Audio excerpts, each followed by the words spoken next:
Hi, I'm John. This is my show, An American Scheme, where I'm proving that Diana Ross is Michael Jackson's actual mother.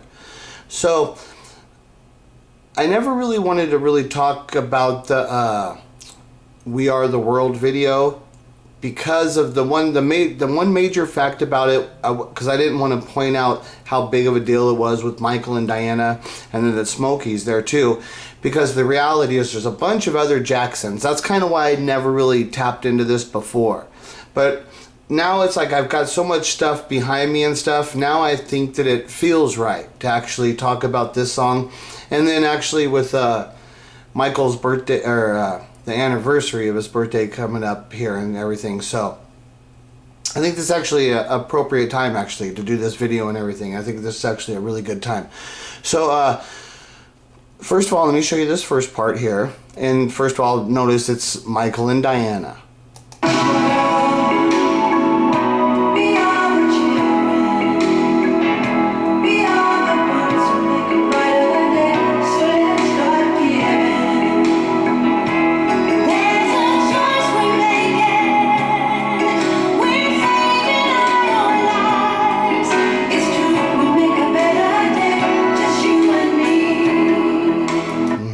Just you and me, you know, so like that part where they end it, you know, so you know that he sings, then she sings, then they sing together, you know, and then they end it with, it's true we make a better day, just you and me, you know. So that's what I'm saying, the connection with these two, with Michael and Diana, the connection that existed with them, it's so major, it's such a major, and it went on and on and on. They're together over and over, and then I'll show you later too, they're actually next to each other, but let me show you this next part here. Okay, now this is the next part where Michael, so the other part, that would have been the first part where Michael came on and sang too. So that was the first part, and then then Diana. Then he does this little solo thing, because remember Michael, he's like co-writer, co-producer, co-creator of this whole arranger, everything, right? About this U.S.A. for Africa. This was an amazing event when you look back on it now. It's just like, wow, this thing was incredible, you know? This is actually one of Michael's like real accomplishments. One of the things that I would look and say, wow, this was a big deal. This was really good. And okay, so now this is the next part. He does his little solo part here.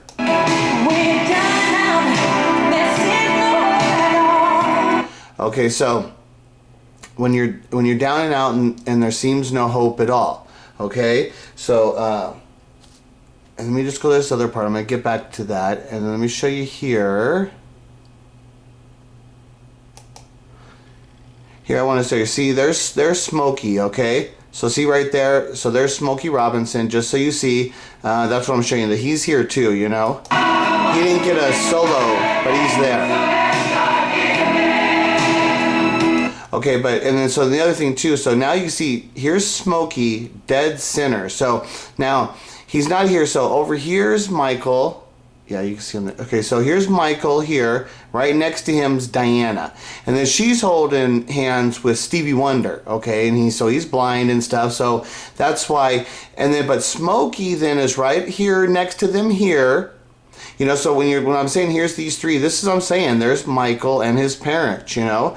And here's Smokey, though. He's dead center, right in the middle, right on that first step. So that's a really, like, position, too, like where you'd give the dad, the father position, you know. But just in reality, he's right there. Everything about it's like, you know, it's all the respect. Everybody's right there. And so one thing about they're talking about talent, you know, one thing, first of all, the talent in this room, like, you could argue, like, is Michael the most talented even singer in this room? You could argue, is he the most talented artist in the room? Is he the best performer? You could argue all those things. He's probably the best dancer. Like, out of these people, that's like one thing that you could probably say. He probably was the best dancer in this room. But in this room, there is some serious talent, legendary people, real artists in this room. Like, there's some real talent. But one thing that you can't argue is Michael Jackson's the biggest star in that room. And that's the thing that's different about him. It's like, yeah, he's got great talent and stuff, but people always say, well, people could always recognize all kinds of other talent from other bands and there's serious talent in this room. It's legendary people and stuff. I think they're all still alive too. Like, looking at them, it's like, I think Ray Charles passed away, but most of the people there that I'm thinking of, everybody's still alive too, except Michael, you know?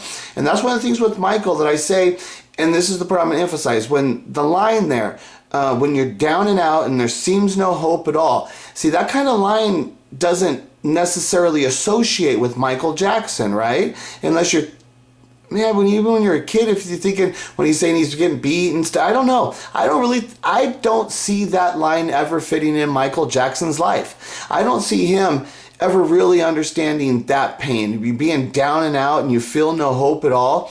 Okay, so in his life, the story of Michael Jackson, I don't see where that ever fits in there. Even when they're poor, when you're a kid, you don't know you're poor like that. You don't understand what that's fine. You got family. If you got food to eat, you're pretty good to go. I mean, as long as you're not getting beat like crazy beaten. So there would have been too many kids around there, and Joe would have been too busy to beat him like that, you know. And I don't think Joe was drinking and stuff. I don't think there was any kind of stuff like that going on. So, you know, so I don't think it was that bad, you know. So I don't see in Michael's when you're down and out. But when you take it into the context of my story, that Michael's an orphan, basically, that he's lost. He never felt any place of a home between when Diana tells him the truth when he's 10 years old and she says, I'm your mother, and then Smokey's your father. She tells him the whole thing, that we gave you to the Jacksons. And then from that moment on, it formed that Peter Pan complex, and that's why you see Michael literally like a child. He's stuck in that child thing. There was a real damage that happened to him and that occurred, and that's what then allows him to sing those words, when you're down and out, there seems no hope at all. And that's what I'm saying, is that the people, you don't recognize it in Michael's life that actually did apply. And then when you see the progression of what he went through in the last of his days and the way he ended up dying and stuff, and then it gives you a better understanding that, yeah, that was something that was taking place in Michael's. He did understand what it meant to be down and out and have no hope at all, because you don't get to be a junkie the way he was unless you're feeling that you got to have some serious stuff, like that word, that when you're down and out and you see and it seems there's no hope at all. And that line, it's like, and that's the line, because remember, Michael's in big charge of this, so he got to choose he probably wrote those words. He probably actually wrote that exact words and said, I'm choosing to sing this, you know, because he know that was the words that captured him, that's the words that he felt. First he did with the Diana part, you know, and then, which was interesting, which was more of the relationship with him and Diana and talking that way. But then when he did his solo thing, when you're down and out and there seems no hope at all, you know, and people don't recognize it, but that is Michael Jackson. And the contrast of, look at the room that he's in with all of the people that surrounded him and all of the incredible life of what he lived. But in the reality of who he was so damaged that in reality he was down and out when he seemed there was no hope at all, because there was no hope at all. He was a Jackson. He's stuck as a Jackson, but his real parents is Diana right there. He's trying to love her and be the child and be the best. There's Smokey over there. He's wanting to be a part of the family. There they are. There's his family. But there's all the Jacksons over there too. Like, they're all there. And so it's like within this song too, you have that, here's Michael being pulled with all of it right there. And then you have all the talent that Michael fits into it. It's just like this video and everything about all of this. And, you know, here's Quincy Jones, you know, there's so much going, this song and there's so much there in that one line. When you're down and out and there seems no hope at all, Michael sings that in this environment. That's who he was, and that's what he felt. And it does not make sense within, like, the media couldn't have done that. And this is way before the pedophile allegations. And that's a big part of it too. This is before all of the vitiligo stuff. Like, okay, the worst trauma, one of the things I ever heard him say about, besides the Joe stuff, I heard him say the one thing when he was getting the acne, right? And then a woman said to him, oh, you're little Michael Jackson? Ew, she gross. She said something like that, right? Where that really hurt him, right? Okay, but that's not when you're down and out, you seem no hope at all kind of damage, right? See, you don't get to that kind of level from what the real context of his life is. Not that kind of level. But when you see, and then right here, I mean, this is like as good as Michael Jackson, like, this is like, you would think this is like the best of it and stuff, right? So he shouldn't be having the feelings of when you're down and out and there seems no hope at all. That doesn't fit into the context of who he was at this point in his life, surrounded by all the greats and how his life was going. Like I said, he's the biggest star in this room. And everybody knows it too. That's the thing about Michael Jackson. That's the thing. Everybody knows here what the talent, the great talents and all this stuff, but he's the biggest star in the room. That's the thing that's different about him. That's Michael Jackson. That's the thing that was always different about him. The one thing that makes him Michael Jackson. He's the biggest star in even this room. You know, he's always that person. But it's the down and out and it seems to hope. Like I said, I keep hitting on that. It's a big deal that how does that guy at this time in his life, that's the line he chose to sing. And I'm saying that he didn't just choose to sing, he probably wrote it and he really feels it, because think about the reality of all the people. Just look at all the people there. Who died first out of the people in this room? Did Michael die before Ray Charles? Like I'm in my head, I'm thinking he did. But I'm not positive. I have to go back and check on that. But we know Ray Charles died from old age and stuff too. So like, at all these people in the room, you know, who died first? Michael. You know, and isn't it ironic that he's the one singing when you're down and out, there seems no hope at all. And how does he end up dying of a long stretch over drug use alone with the doctor in there and the weird stuff and all the surgeries that he went through? See how it fits now when you understand that he's abandoned as a child. It doesn't fit. None of it works.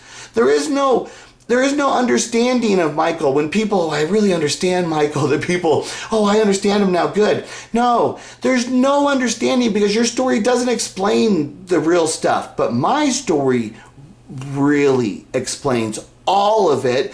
And then, because we've got the whole totality of Michael Jackson's life now, we can look at the whole thing. So it's not like we're just looking at a piece now. We can look at the whole thing. And now I can see what happened in the end and see the relation back to here, because we can go back and look at that now.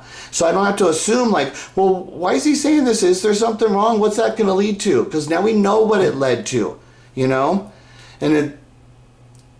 And people always talk about, they say, people, you know how many people yell at me, oh, you got to let Michael Jackson rest. Okay, so I have my story, and you're going to tell me that I'm supposed, like, my story's true, and all of the stuff of what my story represents and tells and stuff. You're telling me that Michael Jackson's resting in peace right now? No. The only way Michael Jackson can rest in peace is that my story comes out, because it's true.